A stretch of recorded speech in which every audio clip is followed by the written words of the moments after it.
عليكم ورحمة الله وبركاته. أهلا يا بنات، عاملين ايه؟ يا رب تكونوا بخير. النهارده بقى فيديو جديد وروتين جديد ان شاء الله يعجبكم. بس قبل ما ابدا الفيديو حابه اقولك لو انت اول مره تشوفي قناتي يا ريت تشتركي فيها وتفعلي الجرس على الكل عشان يوصلك كل فيديو جديد انا بنزله، وكمان تخشي تكتبي لي كومنت كده حلو عشان اعرف ان انت جديده ورحب بيكي. يلا بقى نبدا الفيديو كده ونسمي الله ونصلي على الرسول، اللهم صل وسلم وبارك على سيدنا محمد. بصوا بقى النهارده روتين جامد جدا يعني في المطبخ. بصوا المطبخ شكله عامل ازاي، انا هوريتكم في اول فيديو. شوفوا شكله يعني تحفة تحفة بجد. كانت المية قطعة، انا مش عارفة الفترة دي المية بتقطع عندي كتير اوي كده ليه، مع ان ما كانتش كده زمان، ما كانتش بتقطع كده خالص، بس بقالها فترة بتقطع يعني كتير. ف قلت بقى كده اخش بقى المطبخ كده واظبطه. وكان بص الرخامة كلها ما كانش في حتة فاضية، يعني الرخامة كلها كانت عليها مواعين وعليها حاجات. ابتديت بقى بالرخامة قبل ما اغسل المواعين، قلت اشيل كل حاجة من عليها واشيل المواعين يعني اللي هي عايزة تتغسل احطها في الحوض، وابدا كده بقى المع الرخامة بتاعتي عشان ايه احس كده بروقان وانا بغسل المواعين، وابص كده من حواليا الاقي الدنيا ايه رايقة. هبتدي بقى المع الرخامة، وبعد كده بقى اشيل كل حاجة من عليها زي ما قلت لكم. بعد كده بقى هبدا اغسل المواعين واظبط بقى المطبخ، وهتشوفوا بقى انا هعمل ايه. بصوا بقى انا عايزه اتكلم معاكم النهارده بقى كده وارغي معاكم كده شويه، ونحكي يعني كده مع بعض. عايزه اول حاجه كده اقولها لكم، كده عايزه اقولها لكم: كل سنه وانتم طيبين وسنه سعيده علينا جميعا، اللهم امين. وكل اللي نفسه في حاجه يحققها ان شاء الله وربنا يرزقه بيها يا رب، اللهم امين. عايزه اقول لكم بقى ان بدايه السنه ديت مش اننا نحتفل يعني بقى براس السنه وكده والكلام الفاضي ده، لا احنا كمسلمين يعني عارفين اعيادنا ايه بالظبط، فاحنا مش واخدينها كده سنة يعني نحتفل بيها وكده ونجيب شجرة والكلام اللي احنا بنشوفه اليومين دول. فبصراحة انا بستغرب جدا لما بشوف الناس يعني ومسلمين وبيعملوا الحاجات دي. فاحنا احنا عارفين احنا اعيادنا ايه بالظبط وكده. فاحنا بس هناخدها كان سنة يعني كسنة يعني تغيير، ننسى بقى سنة 2022 دي خالص بكل السلبيات اللي فيها وكل حاجة وحشة حصلت فيها، ننساها خالص يعني تماما، وناخد بس الحاجات الحلوة. اكمل كلامي معاكم. بصوا كمية المواعين اللي عندي انا فعلا لما المية بتقطع عندي المطبخ بيبقى ما يتشافش بصراحة، يعني عندي كمية مواعين فظيعة. يعني دي مواعين يوم كامل بس، تخيلوا بقى يعني فطار وغدا وعشاء وكده. فبصراحة كانت كتير قوي. فقلت اصورها معاكم يعني واتسلى واتكلم معاكم كده شوية، ونرغي يعني مع بعض وانا ايه بغسل المواعين. بس كده بقى زي ما قلت لكم، عايزين ناخد بس الحاجات الحلوة اللي حصلت لنا في سنة 2022 ناخدها بس معانا 2023. دي الحاجات دي لما نفتكرها يعني بعدين هتدينا طاقة حلوة جدا جدا. اول حاجه بقى لازم كده ايه نقعد مع نفسنا ونعيد حساباتنا ونعيد طريقه تفكيرنا، وان مبقاش يعني بطريقه تفكير واحده. يعني ايه؟ يعني مش لازم نكون طول حياتنا ماشيين بطريقه تفكير واحده، لازم نغير طريقه تفكيرنا ونبص للدنيا كده بنظره تانية خالص. اول حاجه برضو لازم نفكر فيها نشوف علاقتنا بربنا ايه ونقرب من ربنا اكتر. يعني مثلا اللي مش بيصلي يبدا يصلي. والله يا جماعه الدنيا ملهاش لازمه خالص والله، والناس كل شويه بتموت. يعني الموت بيجي في لحظة كده. فنصلح علاقتنا بربنا لان لما هنصلح علاقتنا بربنا كل حاجة بعد كده هتتصلح في الدنيا والله بجد. تاني حاجة بقى ننسى كل حاجة حصلت زي ما قلتلكوا، ننسى السلبيات وكل حاجة حصلت في السنة اللي فاتت ديت.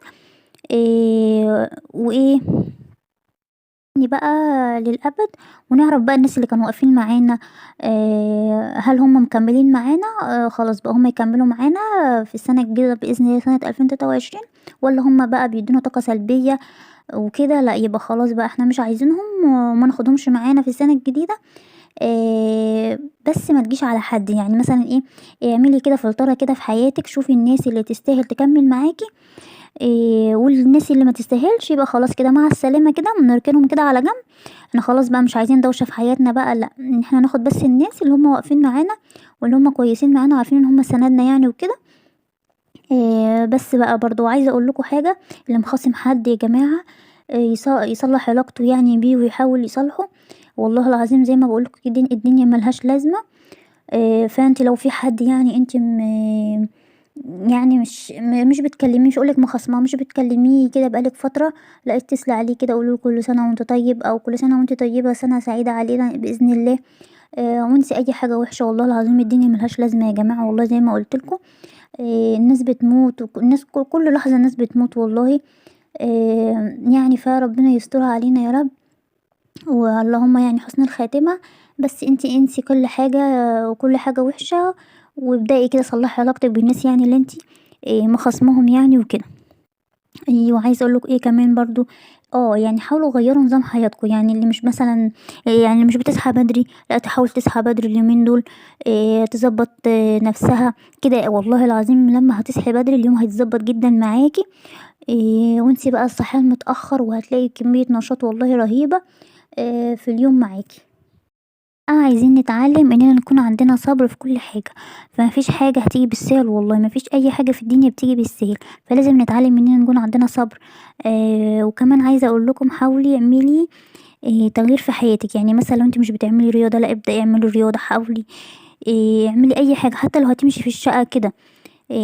ونحاول بس نعمل تغيير ايجابي يعني في السنة الجديدة بإذن الله. يعني برضو لو عايزة تتعلمي اي حاجة جديدة، حاولي تعملي حاجة انتي حباها، وتغير فيك وتغيرك للأحسن ان شاء الله. وكمان لو انتي فيكي عادة مثلا سلبية، حاولي غيريها في السنة الجديدة، او بالمعنى الاصح ما تخليهاش تبقى معاكي في 2023 بإذن الله. يعني انتي مثلا لو عصبية، حاولي قللي من العصبية ديت. انا بدي مثال يعني، فانتي شوفي ايه اللي في مش يعني اللي ايه اللي انتي مش حباه فيكي، او اللي حواليك يعني مش حابينه فيكي، حاولوا غيريه تماما. وعشان نفسك اولا، يعني مش عشان اي حد، لا عشان نفسك انتي اولا، وعشان تبقي مرتاحة. ومثلا لو انتي عندك مهارة برضو معينة زي الخياطة مثلا، حاولي نميها وطوري فيها. طالما انتي حباها هتنجحي فيها صدقيني والله. وحاولي خلي في وقت لنفسك كمان، يعني شوفي الحاجة اللي انتي بتحبيها واعمليها، ابعدي بقى عن دوشة الحياة والعيال، واختاري وقت كده لنفسك. اه، او لو حتى يعني في حاجة معينة مثلا انت عايزة مثلا تنميها في حد من ولادك، ابدأي اعمليها من دلوقتي. يعني مثلا لو انت عايزة تودي حد من ولادك مثلا يمارس رياضة معينة، او مثلا لو انت عايزة تحفظي بنتك او ابنك مثلا القرآن، لا ابدأي حفظيه ان شاء الله بإذن الله من بداية السنة الجديدة. يعني باختصار كده، شوفي ايه الأمنية اللي انت عايزة تحققيها وابدأي اشتغلي عليها. ما تسيبيش الدنيا كده سنة تعدي ورا سنة كده ومش بتغيري حاجة في حياتك. لا شوفي ايه اللي ما عملتوش في 2022، وكمان نفسك يعني تعمليه ومعرفتيش يعني تحققيه في السنة اللي عدت ديت. لا ابدأي حطيه كده قدام عينيكي كده وحققيه، وبإذن الله هيتحقق. ويا رب كده تبقى سنة سعيدة علينا جميعا يا رب، وعلى أولادنا اللهم آمين. بس بقى كده أنا رغيت معاكم كتير قوي. بصوا بقى، أنا خلصت المواعين والحمد لله خلصتها، كان جبل مواعين يعني. وكمان كده شطبت بقى الحوض وغسلته. بص اللهلوبة دي والله بجد رهيبة، بتلمع جدا وحلوة قوي قوي. بصوا بقى الحوض بقى بعد ما يخلص كده بقى ويتغسل، بشوفوا بقى اللمعان بتاعه. وكمان بقى بالمرة قلت كمان اغسل الخلاط، يعني الحنفية بتاعة الحوض بالمرة. واظبطه كده. بصوا بقى انا عايزه سقفه على على المجهود الكبير اللي انا عملته دوت. وكمان لو انت لسه ما حطيتيش لايك، يا ريت تدوسوا لايك دلوقتي، عشان والله اللايك ده هو اللي بيرفع الفيديو وبتشجعيني يعني بيه. بس كده بقى انا خلصت الحوض، وهبدأ بقى كمان برضو اغسل بصوا بقى بيلمع ازاي. هبدأ برضو اغسل الرخامة. بص انا قلت لكم قبل كده ان الرخامة اللي هي اللي جنب الحوض دي انا بحب اغسلها مش زي التانية، يعني بلمعها كده وخلاص. لان دي طبعا بقى جنب الحوض وكمان جنب البوتاجاز، ده ممكن تبقى عليها دهون او اي حاجة، يقع عليها زيت مش عارفه ايه كده. فبحب ان انا اغسلها كده يعني بالاسبونشه كده والبريل. يعني بتلمع معايا اكتر كده وبتنضف، وبحس كده بنظافه كده لما بغسلها، غير لما بكون بلمعها كده وخلاص. التانية بقى اللي هي الرخامة الأولانية اللي أنا وريتها لكم دي، أنا بلمعها كده وخلاص بمية وأكسجين كده زي ما قلت لكم في البخاخة. وخلاص على كده. بصوا بقى، بصي بعد ما لمعتها كده وخلصت، والراحة نفسية رهيبة لما شفت الحوض كده بالمنظر دوت. آه، بجد المواعين كانت كتيرة قوي يا رب بقى المية ما تقطعش تاني، يعني والله لما بتقطع بتقعد بالساعات عندي، وما بعرفش ان انا يعني اخلص اللي ورايا بسببها. خلصت بقى كده وقلت بقى هبدأ بقى امسك البوتاجاز بتاعي. انا يعني مش هعمل تنظيف عميق ولا حاجة، لا انا هغسله كده زي ما بغسله كده كل يوم عادي. واحط بقى العيون بتاعته كده والحوامل، بس يعني مش هعمل تنظيف عميق كده ولا حاجة. بس كده بقى. بس بقى كده انا هغسله بس ببريل بتاع المواعين بس عادي. وبقى هبدأ اغسله بالاسبونشة. بصي انت بقى لو عايزة البوتاجاز بتاعك دايما يبقى نضيف، اغسليه بعد المواعين على طول. يعني يعني عامليه معاملة يعني المواعين بالظبط. يعني بعد ما تغسلي المواعين تغسلي المواعين بس خليه مرة في اليوم، يعني مش هقولك اغسليه مرتين تلاتة في اليوم. بس طبعا لو لقيتيه متبهدل اغسليه كم مرتين بس. طبعا مش هيلحق يعني يتبهدل قوي. هي كل يوم مرة بعد غسيل المواعين، اللي هي بعد الغدا، اللي هي تبقى المواعين كتير بعد الغدا. بعد ما تغسلي كده وتخلصي وتشطبي المواعين والحوض، ابدأي اغسليه على طول عشان يفضل دايما نضيف. كنت زمان كنت بكسل عليه، وكنت عشان يعني بقى ارتاح منه وكده، فكنت بحط ورق فويل عشان يعني مش كل شويه بقعد اغسله وكده. بس لا والله لقيت ان انا لما شلت الورق الفويل وان انا بقيت اغسله على طول وبيلمع كده قدامي يعني بحس بنظافه كده وبراحه كده نفسيه يعني كده. لما بلاقيه يعني نضيف كده على طول. انا كنت مغطيه اللي هي العين اللي هي اللي في النص دي، زي ما انتوا كنتوا شايفين في اول قبل يعني ما اغسله. بس ما كانش عندي ورق، يعني انا كنت انا بغطيها اللي هي في النص دي عشان أنا اصلا مش بستعملها خالص خالص، يعني الا لو في مثلا عزومه ولا حاجه وعندي بقى هعمل اكل كتير وكده، فهشغل كل العيون. بس انا المره دي يعني ما كانش لسه عندي اللي هو ورق الفويل اغطيه بيه ولا اي حاجه، او ورق مثلا اللي هو بتاع البوتاجاز.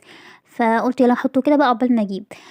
بس كده برضو شلت السجاده وكنست المطبخ. بصوا بقى منظر المطبخ بعد اللي انا كنت بعمله فيه دوت. بصوا بقى نضيف ازاي، وشوفوا المواعين، بصوا المواعين كتير قوي ازاي. هسيبها بقى كده تتصفى، وكمان بقى كنست وحطيت بقى السجاده مكانها. وقلت بقى اصور لكم كده المطبخ بعد ما خلصت. انا كنت بعمل كل دوت من حوالي يعني كده بعد العصر، وخلصت بقى المطبخ وكل حاجه. وجوزي يعني كان لسه في الشغل وكده، فروحت عند ماما اتغدى معاها. بصوا بقى ربنا يديها الصحه يا رب ويخليها لنا يا رب وما نتحرمش منها. كانت عامله لي بقى ملوخيه، وكمان حمرنا مكرونه، وعاملين فراخ اللي هي الفراخ الصغيره دي اللي هي المحشيه رز. بجد كان طعمها جميل قوي. ربنا يديها الصحه يا رب ويخليها لينا. بصوا بقى الفيديو ده بتاع النهارده، يا رب يكون عجبكم. ان شاء الله استنوا فيديو جديد. مع السلامه.